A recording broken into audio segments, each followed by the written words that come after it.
Sitting up here in this penthouse suite, literally. You want a corn-eating soybean munching monster? Here we go. All swole up, nasty and gnarly. Finally, bro. Thank you, Jimmie John. Thank you, Mark Wimpy. Thanks, Elvis. Elvis is watching this from heaven. Thank you. Give us a second. No pun intended, Stan.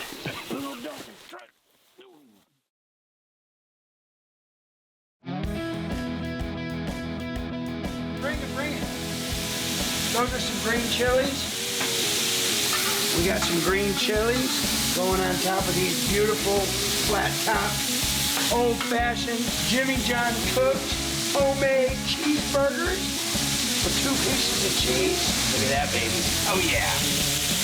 Oh yeah, look at that one right there. Is that beautiful? Lots of love here at Booner's Camp, man. This is what we like to do. We like to cook, hang out with buddies, share story, and share life, man. It's the best. You know, it's always been amazing to me how hunting and the outdoors can bring so many people together. And for me, having a chance to do a lot of hunting, I've had a chance to make friends and meet people all over the world, from all types of cultures, from all types of financial background, from literally every place that somebody might have some game to hunt.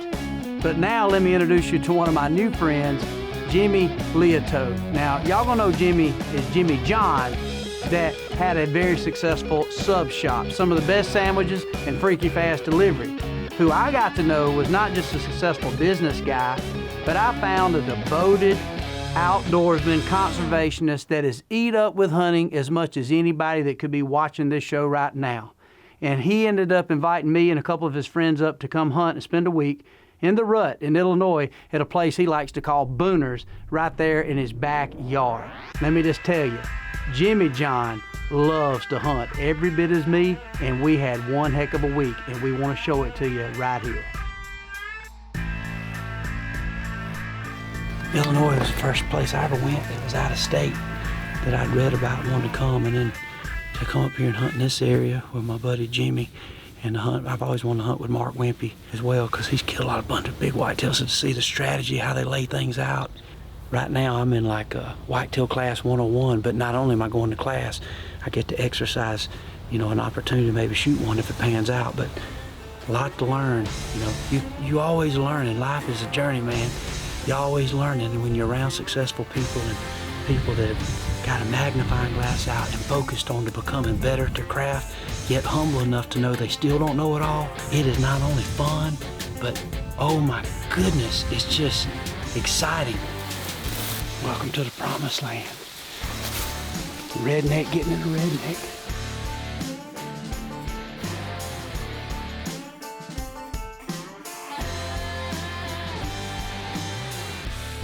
We're sitting here killing time, waiting on the deer to move. We got food, literally water.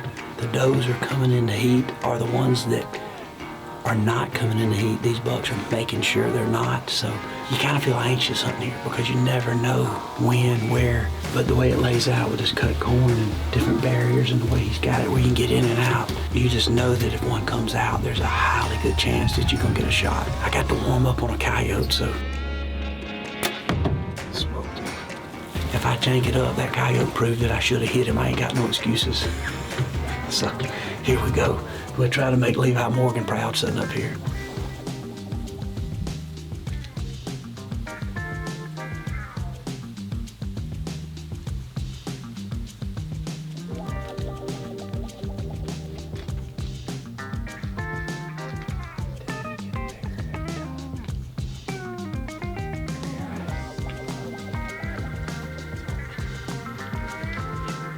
Well, right here is when I realized this is why Jimmie wanted me to sit with Mark, because when I got deer of this caliber that are there broadside with a lot of meat at a good angle, I want to shoot, and typically I would, but Mark lets me know, I think we can do better.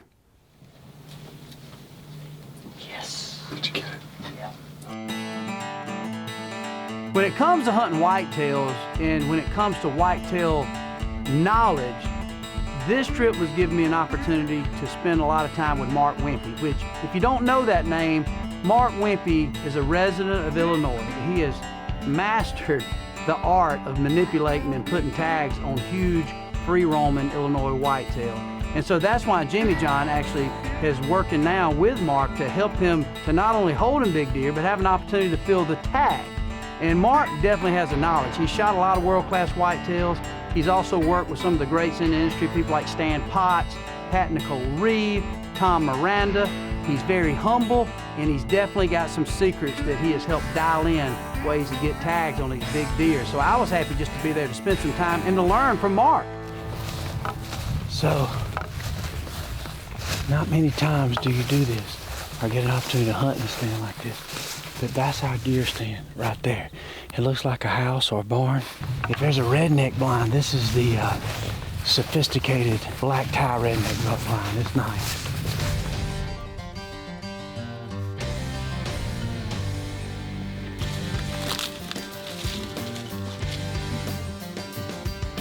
Sitting up here in this penthouse suite, literally. We got here early, but the deer just started moving like crazy. We got does moving around. We literally, all of a sudden, it's just like the last 30 minutes, deer just started popping up and moving. And every little bit, there's more and more, so.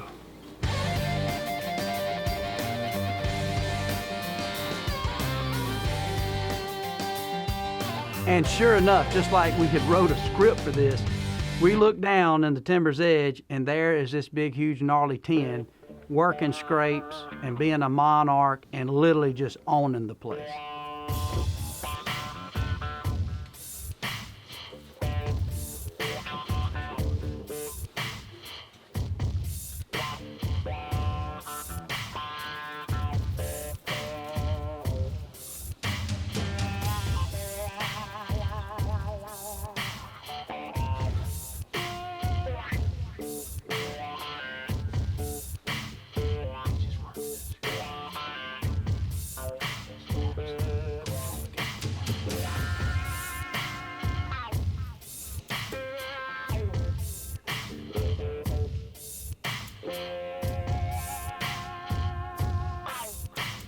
This buck was putting on a show, doing everything that a big mature whitetail would do. But he kind of stayed in the shadow down in that little creek bottom, and the deer actually just kind of cruised on off, and he didn't step out. It was a cold, clear night. The deer were moving, and we had a better than good chance that we felt that we might get a shot or at least see this 10-pointer.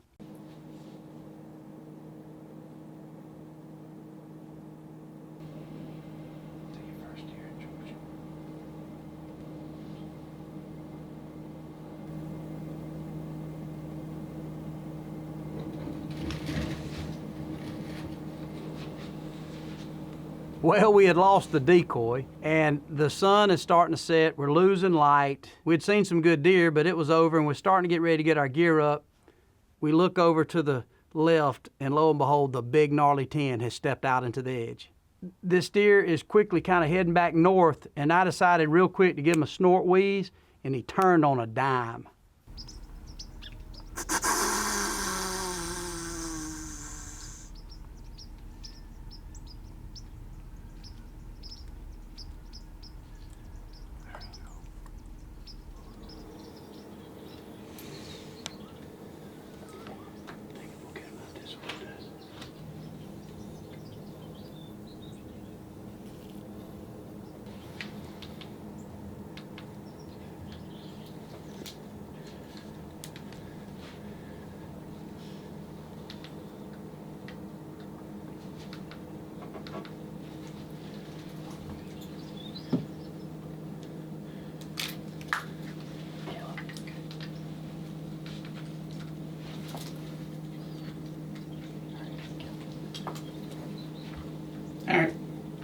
All right.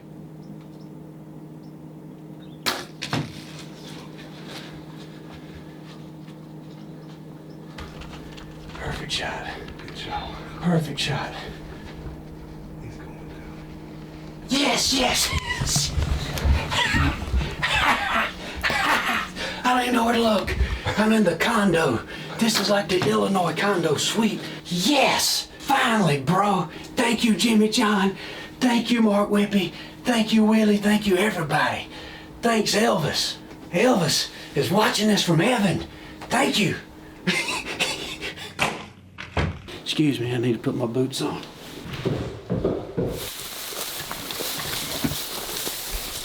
He might have rolled right over in the creek.